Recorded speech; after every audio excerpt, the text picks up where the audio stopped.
Ya, sobat RH sekalian, berita 1-2 hari terakhir ini dipenuhi mengenai diterimanya RJ dan keluarnya SP3 bagi Rismond, ya. Restoratif justice atau mekanisme keadilan restoratifnya diterima, kemudian diterbitkan surat penghentian penyidikan oleh penyidik Polda Metro Jaya. Maka makin sakti tembok ratapan Solo, ya. Siapa yang mau berguru datang padaku, ya. Sebut 3 kali namaku, ya. Bento. Jadi sobat era sekalian, ketika Egy Sujana dan DHL mendapatkan SP3 setelah datang ke Solo, ya, barangkali tidak ada pengaruh secara signifikan bagi klien saya, Roy Suryo dan Dr. Fauzia Tiazuma atau Dr. Tifa. Tetapi lain halnya ketika Rismond kemudian berbelok, dia dijadikan alat untuk menyerang balik. Termasuk menyerang balik hasil temuan bahwa 99,9% ijazah Jokowi itu palsu. Nah, ini soal serius, walaupun sebenarnya kalau kita mau jujur, Rismond sudah kehilangan legitimacy untuk bicara sebagai pakar.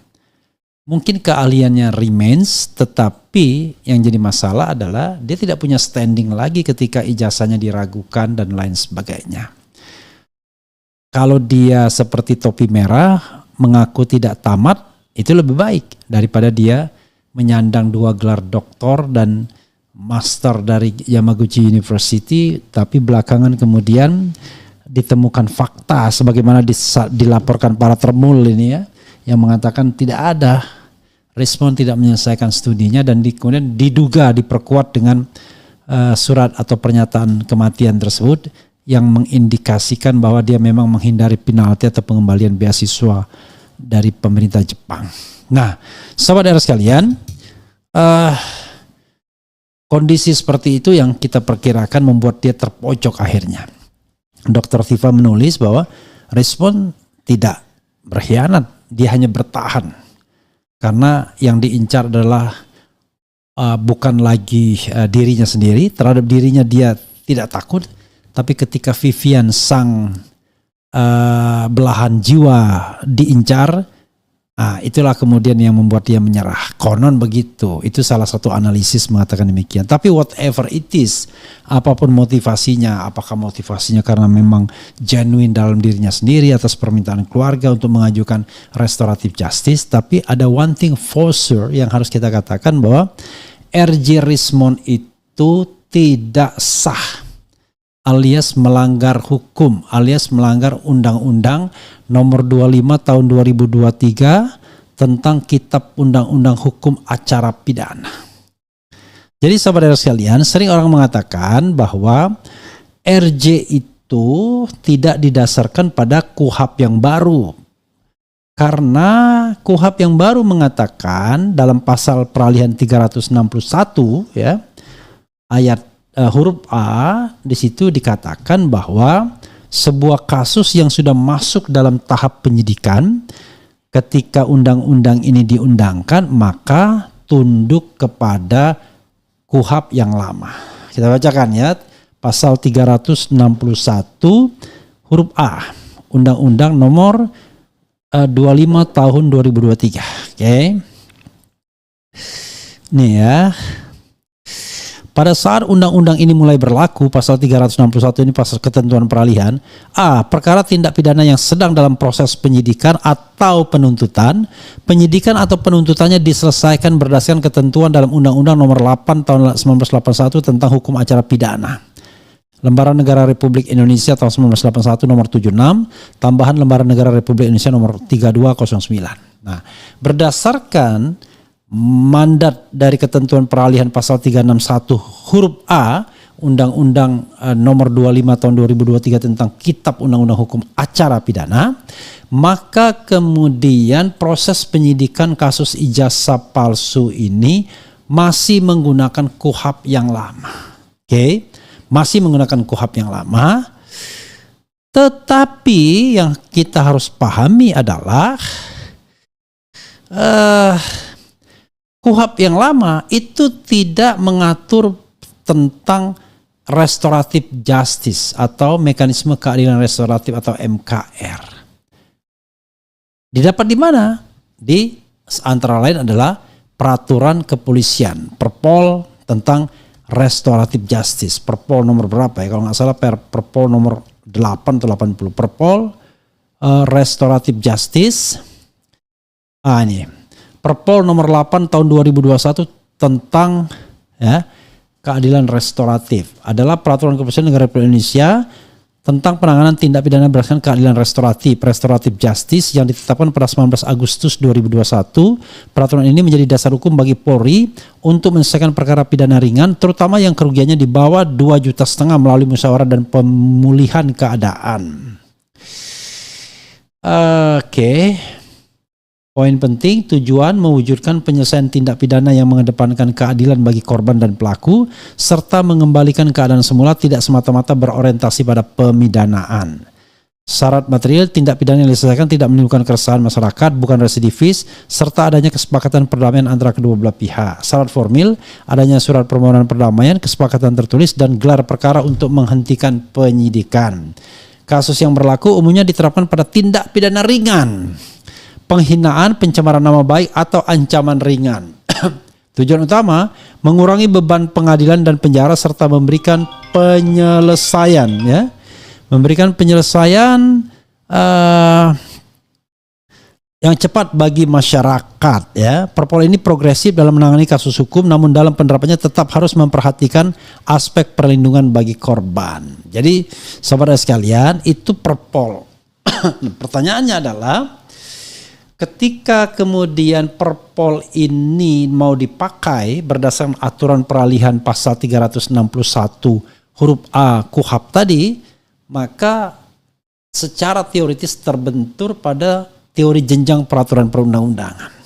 Jadi pasal peralihan memberlakukan KUHP lama itu haruslah apple to apple, satu derajat. Jadi yang berlaku haruslah KUHP, Undang-Undang Nomor 8 Tahun 1981. Jadi kalau yang berlaku adalah peraturan di bawah undang-undang, maka tidak bisa.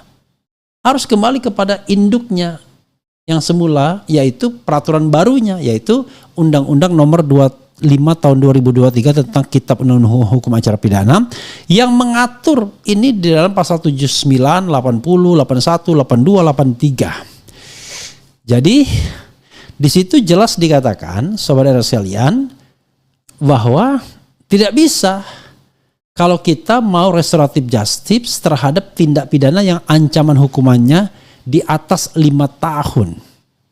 Dan jangan lupa, Rismon itu mendapatkan ancaman hukuman melalui Undang-Undang nomor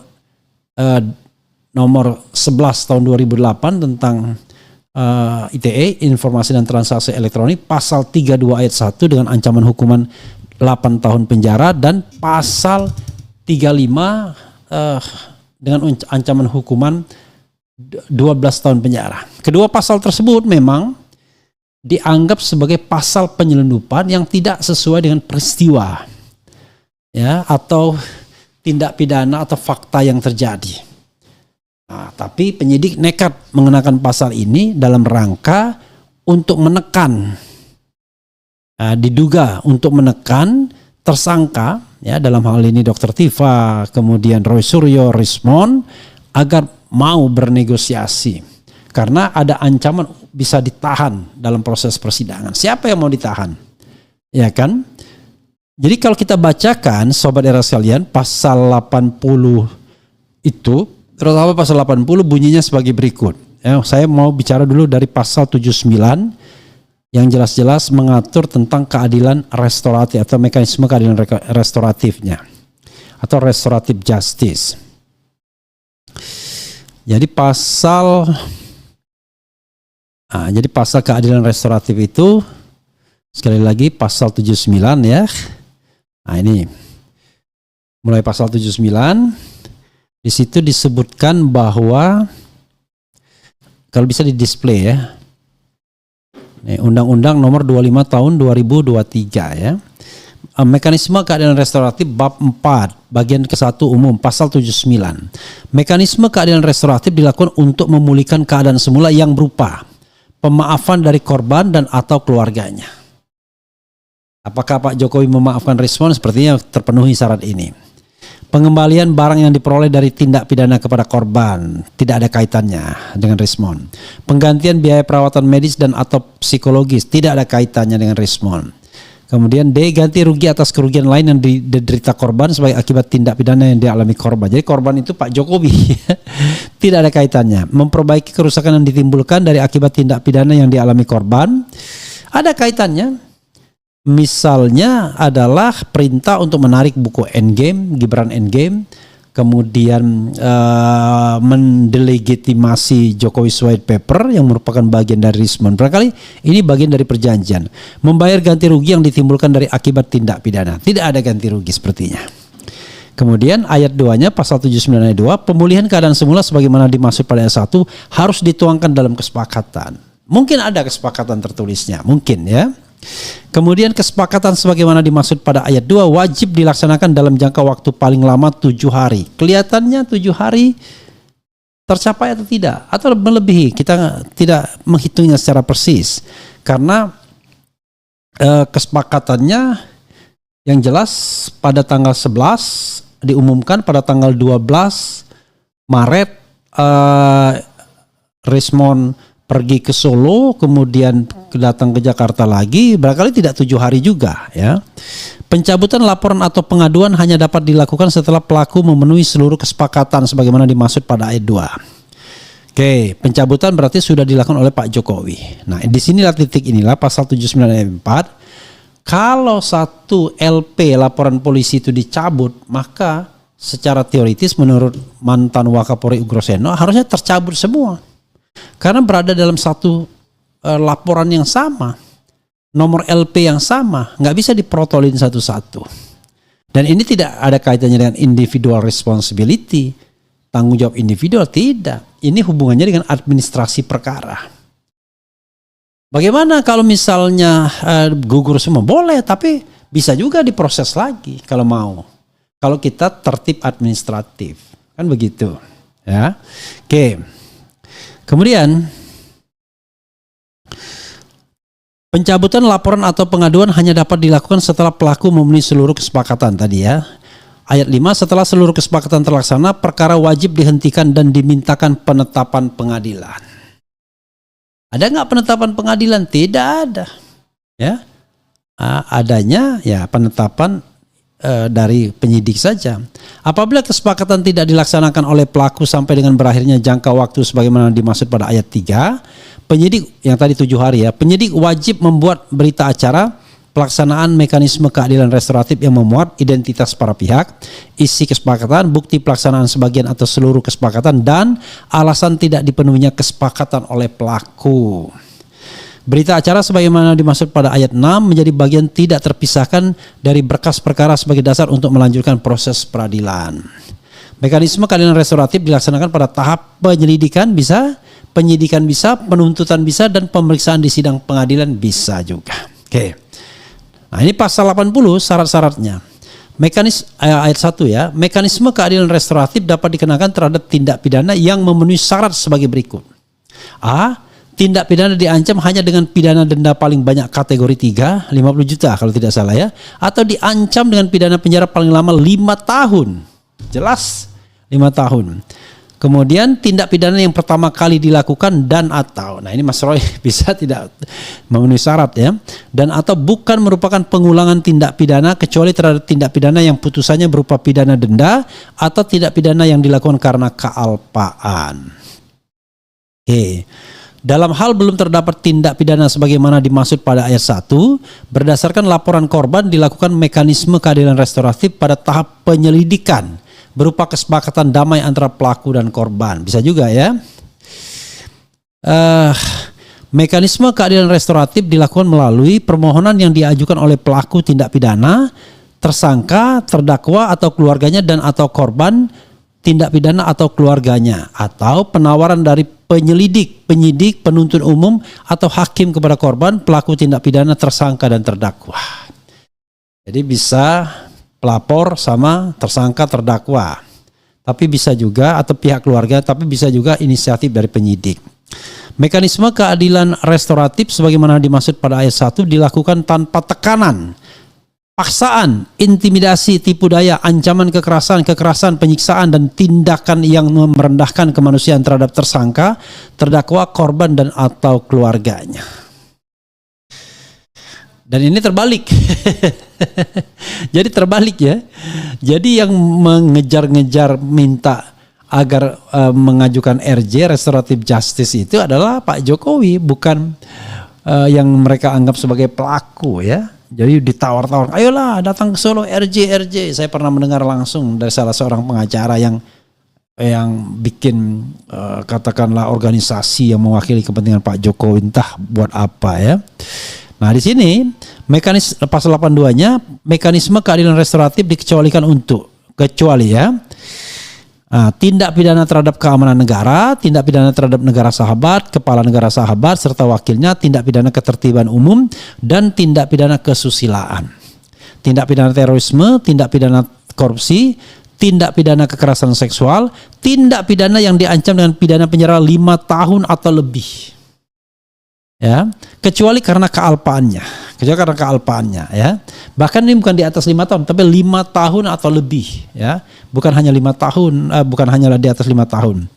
Kemudian tindak pidana terhadap nyawa orang, tindak pidana yang diancam dengan pidana minimum khusus, tindak pidana tertentu yang sangat membahayakan atau merugikan masyarakat, dan atau tindak pidana narkotika kecuali yang berstatus sebagai pengguna atau penyalahguna. Nah, ini ada mekanisme keadilan restoratif pada tahap penyelidikan dan penyidikan. Ya. Surat penghentian penyidikan sebagaimana dimaksud pada pasal 83 ayat 4 diberitahukan oleh penyidik kepada penuntut umum dan dimintakan penetapan kepada ketua pengadilan negeri dalam jangka waktu paling lama 3 hari. Ada nggak penetapannya? Nggak ada ya. Ya. Kemudian ada tahap penuntutan. Jadi sobat era sekalian, berdasarkan hal tersebut, Rismond tidak memenuhi syarat karena ancaman hukumannya lebih dari 5 tahun. Jadi ya agak aneh kemudian kalau dia diberikan diterima restoratif justice-nya dan kemudian dikeluarkan SP3. Itu namanya bikin hukum ya sembarangan saja. Bikin hukum semaunya saja ya. Kita ya rasanya harusnya ada pihak yang memperkarakan ini. Nah terhadap ini ya bisa diajukan gugatan pra peradilan terhadap penetapan SP3 ini agar SP3-nya dibatalkan. Siapa? Ya siapa saja yang punya kepentingan. Pihak ketiga yang berkepentingan juga boleh. Sekalian menguji apakah hakim-hakim cukup sophisticated, canggih atau tidak ya, netral atau independen atau tidak. Begitu sobat era sekalian ya. Oke. Coba kita bacakan komentar sobat era sekalian terkait dengan Rismond ini ya, Rismond Sianipar atau RHS. Jadi ketika dibilang yang mengajukan restoratif justice itu RS, itu istri RS bilang sama saya, oh RS itu bukannya Roy Suryo tapi Rismond Sianipar, harusnya RHS ya, Rismond Hasiholan Sianipar ya. Oke. Coba kita bacakan komentar sobat era sekalian. Parcok dan Termul dah kehilangan akal, yang penting bela. Tabarakallah ya Sayyidi ya Habibana ibe HRS, maksudnya apa ini? Rakyat bingung, ngerti hukum aja berbelok-belok, batil dibela tapi oknum. Parcok sudah jadi begundas Raja Jawa, bukan lagi abdi negara. Wow, oke. Parcok sudah jadi oke. Apalagi nih? Mana aslinya ijazah? Jangan adu domba lu. Maksudnya apa? Keren cadas Bung Refli, tetap berjuang bersama Roy Suryo dan Ibu Tifa ya. Memangnya nggak bisa digugat ke pengadilan Bung Refli SP3 yang nggak sah? Bisa ya, gugatan pra peradilan ya. Kemudian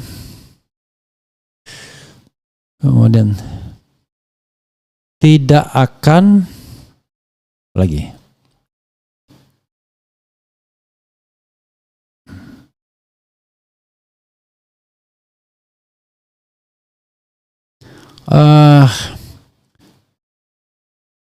Kemudian tidak akan terbongkar ijazah palsu si Jack jika penegak hukum tidak disterilkan dari pengaruh si Jack. Semua bisa diterobos demi Jack dan mirisnya semua bisa dilihat dan terpampang nyata. Ahli hukum pasti sakit hati ini. Allahu Akbar, terima kasih ya. Oke, apalagi nih? Astagfirullah, kenapa ada nama Joko Widodo di list terkorup OCCRP? Acak-acakan penanganan perkara ijazah Jokowi. Kemudian negara sana lagi perang, di Indonesia rame dugaan ijazah palsu.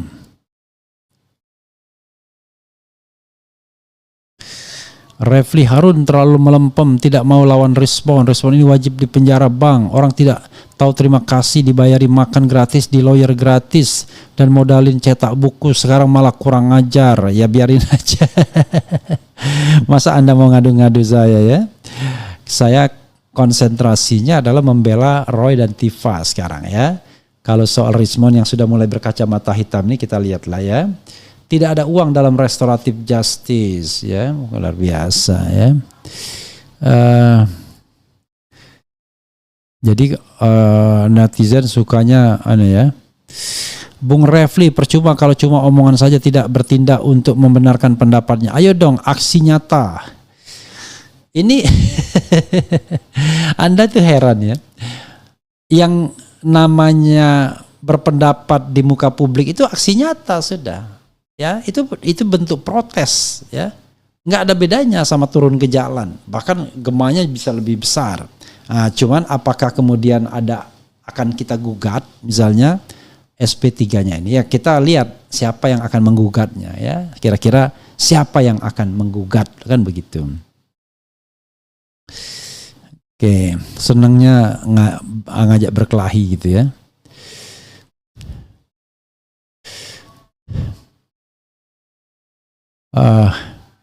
Hanya yang berjasa palsu yang mendukung presiden ijazah palsu. Rismon malu-malu jadi ternak Mulyono. Ya dah, kita tidak susah teruskan ya. Tetapi intinya yang ingin saya katakan bahwa sekali lagi restoratif justice dan SP3 yang dilanjutkan SP3 Rismon tidak sah.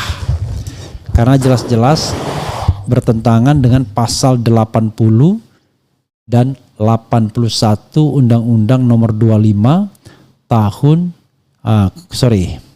pasal 80 dan pasal 82 Undang-Undang Nomor 23 tahun 2025. Undang-Undang Nomor 25 tahun 2023. Jadi karena itu ya sekali lagi ini harus dievaluasi. Nantilah bagaimana cara mengevaluasinya karena itu sudah tidak benar ya. Begitu saudara sekalian. Wassalamualaikum warahmatullahi wabarakatuh.